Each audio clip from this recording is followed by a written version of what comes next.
ज्यादातर लोग शूर्पणखा को केवल रावण की बहन के तौर पर जानते हैं, जिसके अपमान का बदला लेने के लिए रावण ने माता सीता का हरण किया था और जिसके परिणाम स्वरूप उसका भगवान राम के हाथों वध हुआ। लेकिन शूर्पणखा की भूमिका इससे कहीं अधिक है। शूर्पणखा आर्षि विश्रवा और कैकसी की बेटी थी। सूप जैसी नाखून होने के कारण उसका नाम शूर्पणखा पड़ा। उसके अन्य नाम मीनाक्षी, दीक्षा और चंद्रनखा भी हैं। सुंदर आंखें होने के कारण उसे मीनाक्षी भी कहा जाता था। शूर्पणखा आसुरी विद्या में माहिर थी और कोई भी रूप धारण कर सकती थी। दोस्तों, वीडियो में आगे बढ़ने से पहले अगर आप भी श्री राम के सच्चे भक्त हैं तो चैनल को सब्सक्राइब और वीडियो को लाइक करें। दोस्तों, शूर्पणखा का विवाह कालका के बेटे दानवराज विद्युविह्वा के साथ हुआ था। मान्यता यह है कि शूर्पणखा का पति दानवराज विद्युविह्वा विष्णु भक्त था। रावण को जब यह पता चला तो क्रोध में उसने दानवराज विद्युविह्वा को भी मार डाला। अपने पति की मृत्यु से शूर्पणखा तिलमिला उठी थी। उसने रावण को श्राप दिया था कि मेरे ही कारण तेरा सर्वनाश हो जाएगा। रावण ने शूर्पणखा के पति को मारने के बाद अपनी बहन को अपने भाई खर के पास भेज दिया था। खर दंडकारण्य में रहता था। इसी दंडकारण्य में श्री राम वनवास काट रहे थे। जब शूर्पणखा ने प्रभु राम को देखा तो वो उन पर मोहित हो गई और श्री राम से विवाह की इच्छा जताई। राम ने खुद को विवाहित बता दिया तो वो लक्ष्मण के पास गई। लक्ष्मण ने न केवल उसके प्रस्ताव को ठुकरा दिया बल्कि शूर्पणखा की नाक भी काट दी। उसके बाद ही शूर्पणखा रावण के पास गई और उन्हें माता सीता की सुंदरता का बखान कर उनके अपहरण के लिए उकसाया।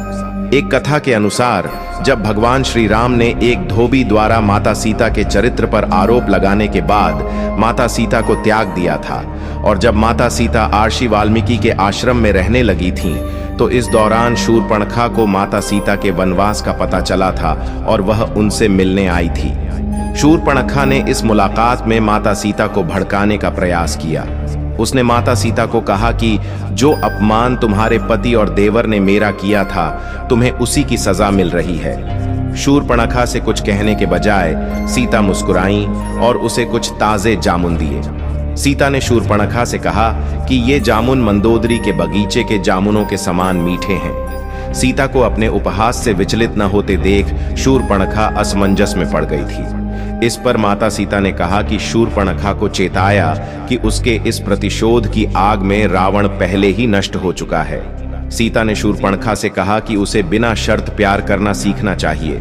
शूर्पणखा क्रोधित हो गई और अपने अपमान के लिए न्याय की मांग की। इस पर माता सीता ने बताया कि उसके जिद का पहले ही क्या परिणाम हो चुका है और अब वो यही हरकत फिर से न करे।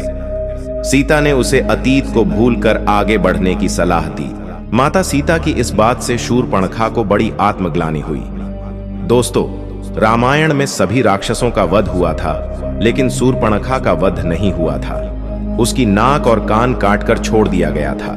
वह कपड़े से अपने चेहरे को छुपा कर रहती थी। रावण के मर जाने के बाद वह अपने पति के साथ शुक्राचार्य के पास गई और जंगल में उनके आश्रम में रहने लगी। राक्षसों का वंश खत्म न हो, इसलिए शुक्राचार्य ने शिव जी की आराधना की। शिव जी ने अपना स्वरूप शिवलिंग शुक्राचार्य को देकर कहा कि जिस दिन कोई वैष्णव इस पर गंगा जल चढ़ा देगा, उस दिन राक्षसों का नाश हो जाएगा।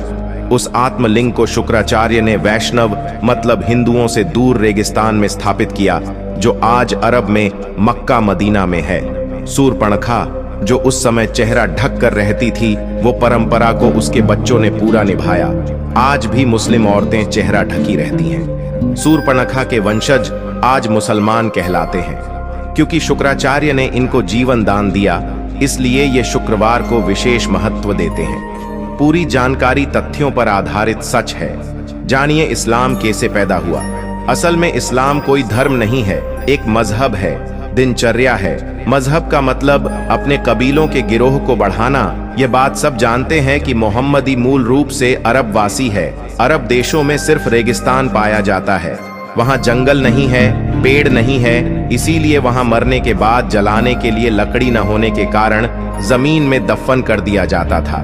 रेगिस्तान में हरियाली नहीं होती, ऐसे में रेगिस्तान में हरा चटक रंग देखकर इंसान चला आता, जो कि सूचक का काम करता था। अरब देशों में लोग रेगिस्तान में तेज धूप में सफर करते थे, इसीलिए वहां के लोग सिर को ढकने के लिए टोपी पहनते थे, जिससे कि लोग बीमार न पड़े। अब रेगिस्तान में खेत तो नहीं थे, न फल, तो खाने के लिए वहां अनाज नहीं होता था। इसीलिए वहां के लोग जानवरों को काट कर खाते थे और अपनी भूख मिटाने के लिए इसे कुर्बानी का नाम दिया गया। रेगिस्तान में पानी की बहुत कमी रहती थी, इसीलिए लिंग साफ करने में पानी बर्बाद न हो जाए, इसीलिए लोग खतना कराते थे। सब लोग एक ही कबीले के खानाबदोश होते थे, इसलिए आपस में भाई बहन ही निकाह कर लेते थे। रेगिस्तान में मिट्टी मिलती नहीं थी मूर्ति बनाने को, इसलिए मूर्ति पूजा नहीं करते थे। खानाबदोश थे, एक जगह से दूसरी जगह जाना पड़ता था, इसलिए कम बर्तन रखते थे और एक थाली में 5 लोग खाते थे।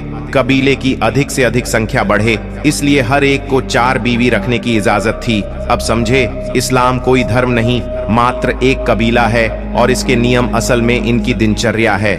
उस काल में पृथ्वी पर वज्रा नामक आर्षि घोर तपस्या कर रहे थे। इंद्र ने नयनतारा को उनकी तपस्या भंग करने के लिए भेजा, लेकिन वज्रा आर्षि की तपस्या भंग होने पर उन्होंने अप्सरा को राक्षसी श्राप दे दिया। क्षमा मांगने पर उन्होंने कहा कि राक्षस जन्म में ही तुझे प्रभु के दर्शन होंगे। नयनतारा ने अपनी देह त्याग दी। फिर शूर्पणखा राक्षसी के रूप में रावण के घर जन्म लिया। उसने मन में ठान लिया था कि वो प्रभु को प्राप्त करके रहेगी। यहीं उसने बड़ी गलती की। भगवान राम को देखते ही उन्हें पाने की इच्छा जाहिर कर दी। शास्त्रों में बताया गया है कि ब्रह्म को प्राप्त करने की एक प्रक्रिया होती है, जो भक्ति और वैराग्य के सहारे ही संपूर्ण होती है। जबकि शूर्पणखा ने ऐसा नहीं किया। उसने भक्ति रूपा माता सीता तथा वैराग्य रूपी लक्ष्मण के पास ना जाकर सीधे ब्रह्म को पाने की कोशिश की। वो सीधे राम को हासिल कर भक्ति को ही अलग कर देना चाहती थी। अगर वो वैराग्य का आश्रय लेती तो प्रभु को प्राप्त कर सकती थी, लेकिन वैराग्य को नकार कर अहंकार में सीधे प्रभु के पास जाना उचित समझा।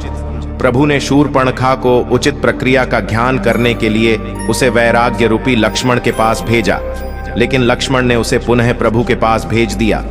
तब राम ने कहा, मैं तो भक्ति के वश में हूं। तब शूर्पणखा सीता माता के पास गई, लेकिन वहां भी एक अपराध कर बैठी। सोचा प्रभु इसके भक्ति के वश में है, इसलिए इसे ही खा जाऊं। अंत में लक्ष्मण ने गुस्से में आकर उनकी नाक काट दी, जिसके बाद शूर्पणखा के ज्ञान चक्षु खुल गए। अब की कटी नाक के साथ शूर्पणखा अपने भाई खर और दूषण के पास गई। दोनों ने अपनी सेना सहित हमला किया। राम ने लक्ष्मण और सीता को एक कंदरा में जाने को कहा और वे अकेले ही संपूर्ण सेना से युद्ध लड़े। अंत में उन्होंने खर और दूषण का उनकी सेना सहित वध कर दिया। मुनि और गंधर्व भी यह युद्ध देखने गए थे। दूषण, त्रिशिरा तथा अनेक राक्षसों के मारे जाने पर खर स्वयं राम से युद्ध करने गया और वह भी मारा गया।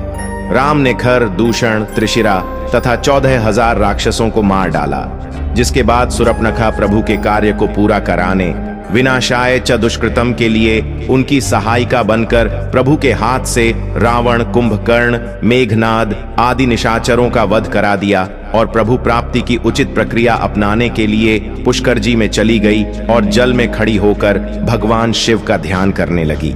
जिसके बाद 10,000 वर्ष बाद भगवान शिव ने शूर्पणखा को दर्शन दिए और वर प्रदान किया कि 28वें द्वापर युग में जब श्री राम कृष्ण अवतार लेंगे, तब कुब्जा के रूप में तुम्हें कृष्ण से पति सुख की प्राप्ति होगी। तब श्री कृष्ण तुम्हारी कुबर ठीक करके वही नयनतारा अप्सरा का मनमोहक रूप प्रदान करेंगे और तुम्हारे साथ विवाह करेंगे। दोस्तों, ऐसी मान्यता है कि शूर्पणखा ने ही मक्का और मदीना का निर्माण किया था। दोस्तों, मक्का मदीना को लेकर कई बातें लोगों के दिमाग में चल रही होती है। मक्का मुस्लिम समुदाय के लिए स्वर्ग जैसा माना जाता है। आपने कई बार मुस्लिम समुदाय के लोगों को मक्का मदीना जाते हुए देखा होगा। यदि किसी एक गांव से एक व्यक्ति मक्का जाता है तो उसे पूरा गांव व पंचायत एयरपोर्ट तक छोड़ने चले जाते हैं। मुस्लिम समुदाय के हर व्यक्ति के मन में एक बार मक्का जाने का ख्याल जरूर आता है। लोग मक्का जाना सपनों में देखा करते हैं। ऐसे में कई बार आपके मन में यह ख्याल भी आया होगा कि मक्का मदीना केवल मुस्लिम ही क्यों जाते हैं, यहाँ हिंदू को जाना क्यों वर्जित है। तो आइए मक्का और आपके मन में उठ रहे सभी ख्यालों के बारे में जानते हैं। अब एक बात गौर करने वाली है कि इस स्थान पर हिंदुओं को जाना मना है। बता दें कि मक्का मदीना में केवल हिंदू ही नहीं बल्कि मुसलमान को छोड़कर किसी भी धर्म के लोगों के जाने पर प्रतिबंध लगा हुआ है। इस धर्म के लोगों का कहना है कि अल्लाह से प्यार करने वाले ही मक्का मदीना जाने के लायक है। अब यह सोचने वाली बात है कि कोई कैसे पहले से ही अनुमान लगा लेगा कि कौन अल्लाह से प्यार करता है और कौन नहीं। लेकिन इस स्थान पर मुसलमान समुदाय को छोड़कर किसी अन्य धर्म के लोगों का जाना वर्जित है। किसी अन्य धर्म के लोग मक्का मदीना में प्रवेश ही नहीं कर सकते हैं। वहां सुरक्षा के कड़े से कड़े इंतजाम किए गए होते हैं। मक्का मदीना को लेकर कई ऐसे अफवाह और सच्चाई है जो लोगों के बीच समय समय पर चक्कर लगा लिया करती है। लोग इसमें उलझे रहते हैं, लेकिन यही एक ऐसा धर्म विशेष तीर्थ स्थल है जहां इर्द गिर्द भी किसी अन्य धर्म के लोग नहीं भटक सकते हैं। बाकी किसी भी धर्म के तीर्थ स्थल को देखें तो आसपास के एरिया में आपको कई धर्म के लोग मिल जाएंगे, लेकिन मक्का मदीना में मुसलमान समुदाय के अलावा किसी अन्य धर्म के लोगों का मिलना मुश्किल है। और इसकी निर्माता एकमात्र रावण की बहन शूर्पणखा है। तो इसी के साथ धन्यवाद दोस्तों।